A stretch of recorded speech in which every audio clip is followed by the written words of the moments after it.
Camilla is now the queen. Kind of. But this has happened for generations. Continue to inspire and lead our national conversations, helping to bring the marginal to the center ground. Every few months, a new headline promises that King Charles III has made a final decision about Queen Camilla's future, some dramatic, behind-the-scenes ruling that will supposedly reshape her place in history. It makes for a good thumbnail.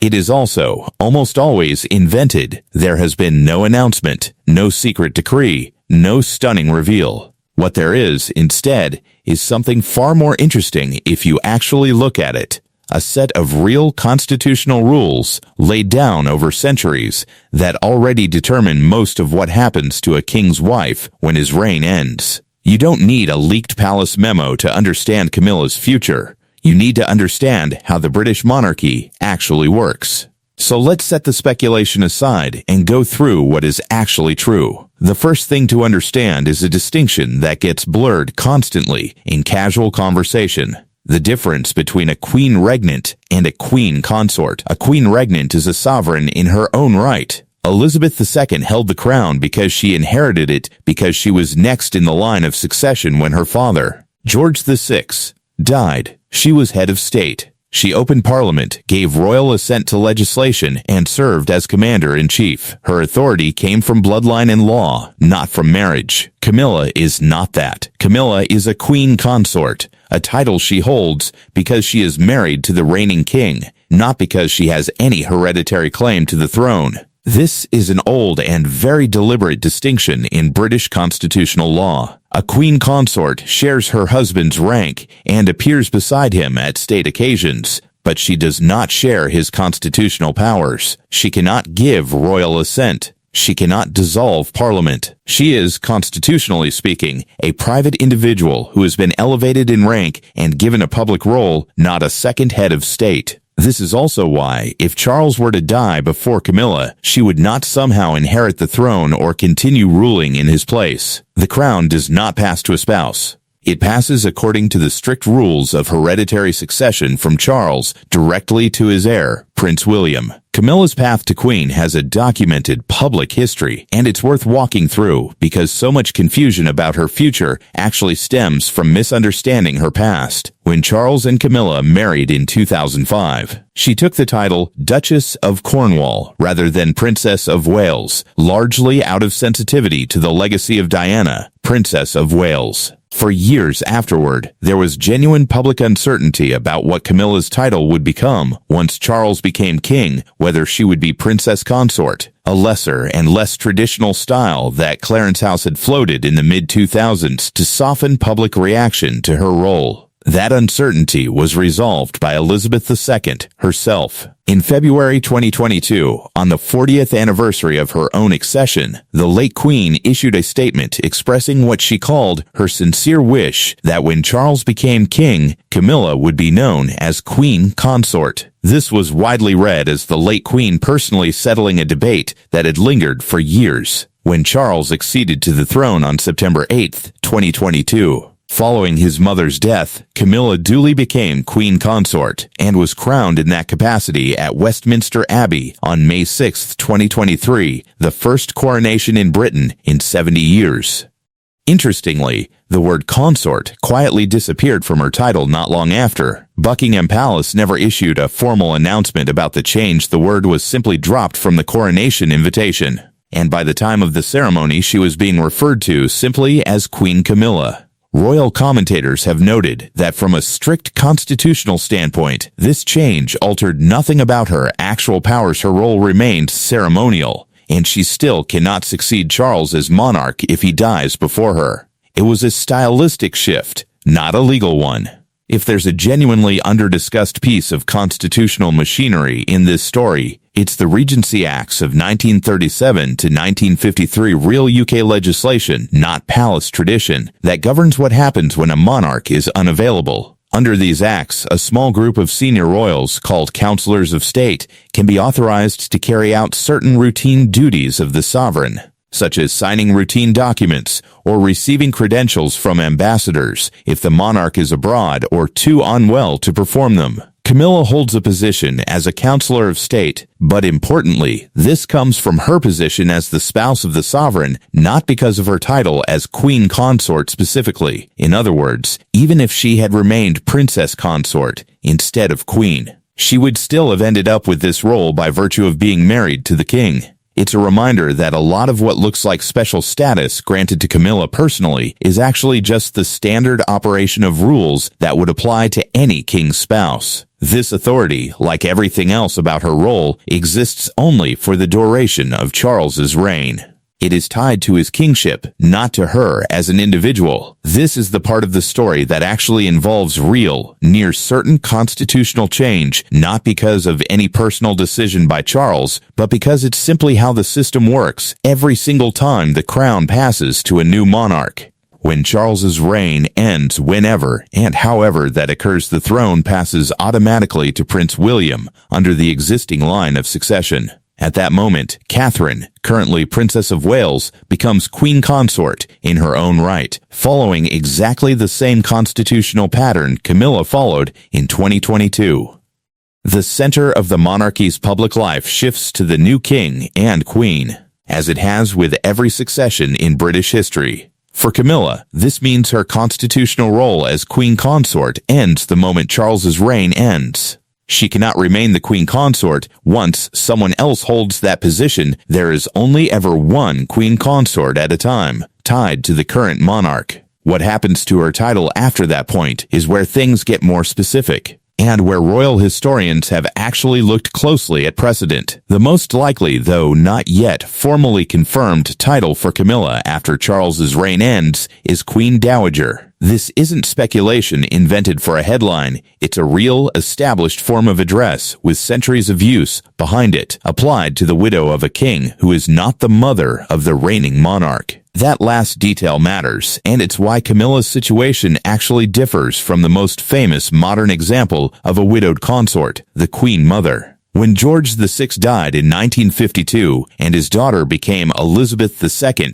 his widow could not simply become Queen Elizabeth in her new capacity, because that name was about to belong to the reigning monarch, her own daughter. To avoid the obvious confusion of having two Queen Elizabeths, she instead became known as Queen Elizabeth, the Queen Mother, a style adopted specifically because she was the mother of the new sovereign. That title worked because of a specific family relationship that doesn't apply here. Camilla is not William's mother, so Queen Mother was never going to be an option for her, regardless of any personal preference. Because there's no equivalent naming conflict in Camilla's case, she isn't sharing a first name with the incoming Queen Consort. Catherine commentators generally expect the more traditional Dowager style to apply, with royal historians describing Queen Dowager as the constitutionally and historically appropriate designation. Here is where the myths tend to multiply. So it's worth being precise. Becoming Queen Dowager is not a punishment, a demotion imposed by a rival, or a mysterious constitutional trapdoor. It is simply what the title Queen Consort becomes once the marriage to the reigning king has ended through his death, an automatic linguistic and ceremonial shift, not a decision anyone has to personally make about Camilla's worth or contribution. That said, the substance of the role does change,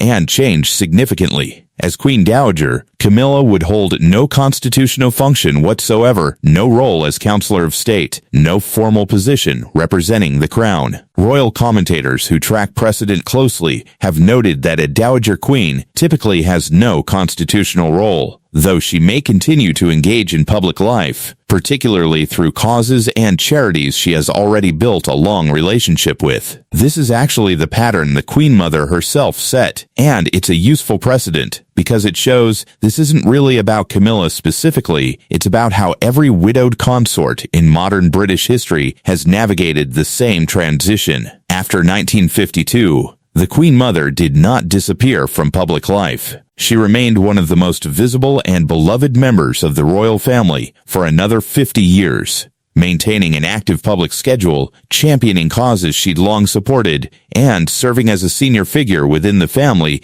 even without any constitutional authority. She continued an active public life until just months before her death at 101. Precedent strongly suggests Camilla's post-widowhood life, whenever it comes, would follow a similar shape: reduced formal duty, continued charitable involvement, and a much lower public profile than she holds today, but not necessarily withdrawal from public life altogether. The Queen Mother's case tends to dominate this conversation because she's the most recent and most publicly beloved example. But she was actually the exception in how she handled her widowhood title, not the rule. Looking further back gives a much clearer picture of what ordinary looks like for a dowager queen, and it turns out the position has a long, well-worn history in Britain, stretching back centuries before anyone alive today was born. When William IV died in 1837, his widow, Adelaide of Saxe-Meiningen, became the first dowager queen Britain had seen in over a century. She moved out of the official residences and into Bushey House, largely withdrew from public life, and lived quietly for another 12 years.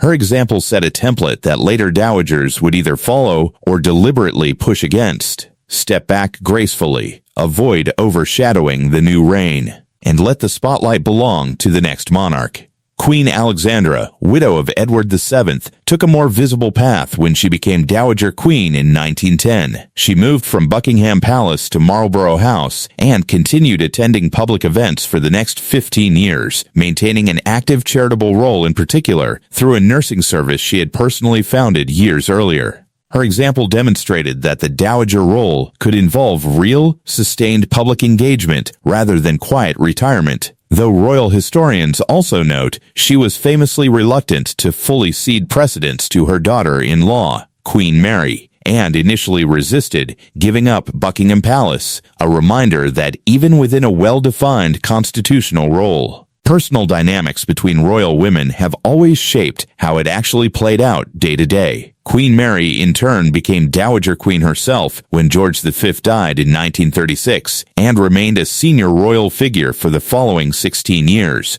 right up through the reign of her son George VI and into the earliest months of her granddaughter Elizabeth II's reign. Neither Alexandra nor Mary adopted the term Queen Mother. Even though both technically qualified for it as mothers of a reigning king, that particular title's association with Elizabeth Beau's line is largely a matter of her being the one who chose to actually use it publicly and consistently, not because she invented the concept. This history also produced a genuinely strange, though real, situation worth knowing about. For roughly 13 months between February 1952 and March 1953, the United Kingdom had 3 living queens simultaneously: the newly reigning Elizabeth II, her grandmother Queen Mary, and her mother Queen Elizabeth. When multiple dowager queens exist at once, protocol resolves it simply. Each is referred to as queen, and seniority runs by the order in which their husbands reigned. The more recent king's widow outranks the earlier one. It's a small but telling detail,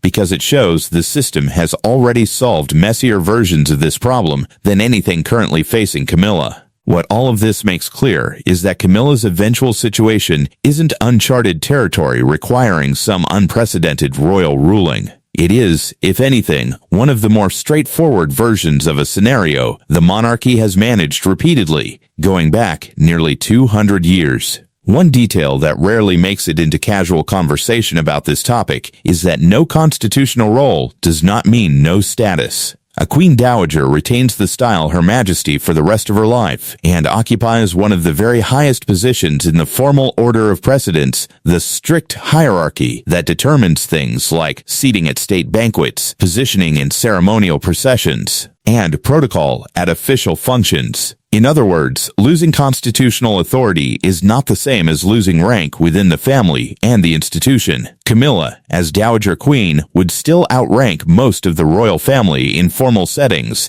even while holding no actual governing function and no role as Counselor of State. Much of the genuine uncertainty around Camilla's future isn't about titles at all, it's about logistics, and those genuinely haven't been settled publicly, because they don't need to be settled until the relevant moment arrives.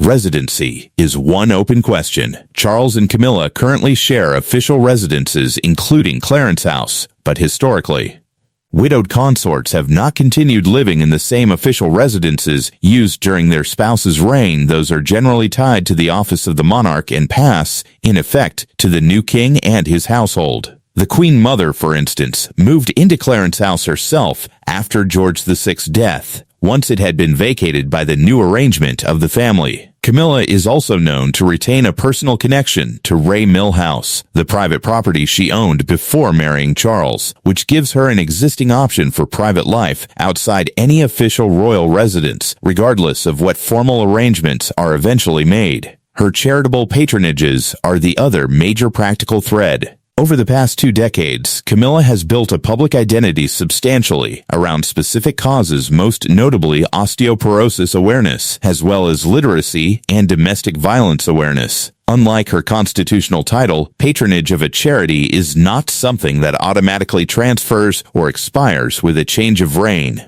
Former senior royals have frequently remained engaged with hand-picked causes long after stepping back from central royal duties, and there's no structural reason Camilla couldn't do the same continuing as a patron or supporter in a private capacity, even without an official role representing the crown. One layer that often gets left out of this discussion entirely: Camilla isn't only Queen of the United Kingdom. As Queen Consort, she holds that title across all 15 Commonwealth realms, where Charles is head of state countries, including Canada, Australia, New Zealand, Jamaica, and a dozen others, each of which recognizes the British monarch as their own sovereign under their own constitutional arrangements. Any eventual shift in her title and role after Charles's reign would, in principle, apply uniformly across all of these realms, since her status flows directly from her marriage to whoever holds the shared crown, not from a separate title granted country by country. In practice, this rarely generates controversy, since consort titles are handled as a matter of course rather than requiring each realm to individually deliberate on it.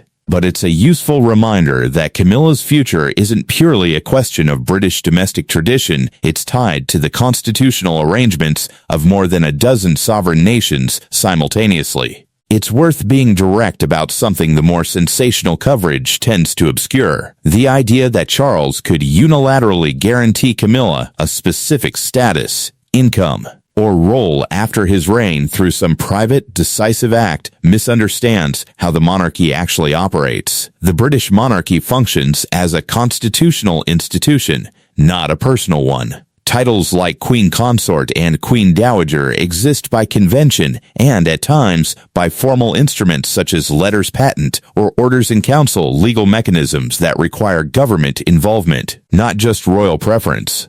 Even Elizabeth II's 2022 statement about Camilla becoming Queen Consort, often described as a decree, was framed publicly as an expression of her sincere wish rather than a legal command, precisely because that's the register in which even a reigning monarch operates when it comes to shaping the choices of a future reign. Charles cannot bind William's decisions any more than Elizabeth II's wishes technically bound Charles's, though in practice, a clearly and publicly stated wish from a reigning or outgoing monarch carries enormous weight and is very likely to be honored, exactly as happened with Camilla's own title. What this means is that any planning happening now is best understood as informal, advisory, and traditional, the kind of family and institutional conversation that likely occurs before every succession rather than a binding legal decision Charles has the personal power to make and lock in. It's worth acknowledging why speculation about succession and Camilla's future has intensified in recent years, because there is a real, non-invented reason for it: Charles's own health. His 2024 cancer diagnosis, disclosed publicly by Buckingham Palace, led to a temporary pause in his public-facing duties while he underwent treatment, during which Camilla stepped in for a number of engagements in his place. That period understandably drew public and media attention to questions of succession planning and continuity that might otherwise have stayed in the background for years longer. It's a legitimate reason for increased interest in these constitutional mechanics, but it's also worth being clear that a health scare prompting more public discussion of succession is a very different thing from a final decision having been secretly made. The two get conflated constantly in headline writing, when in fact, one is simply context for why more people are asking the question, not evidence that the question has been answered. Since then, both Charles and Camilla have continued a full schedule of public duties, including high-profile international travel, among them a state visit to the United States in the spring of 2026, suggesting no dramatic behind-the-scenes shift in status or role has occurred.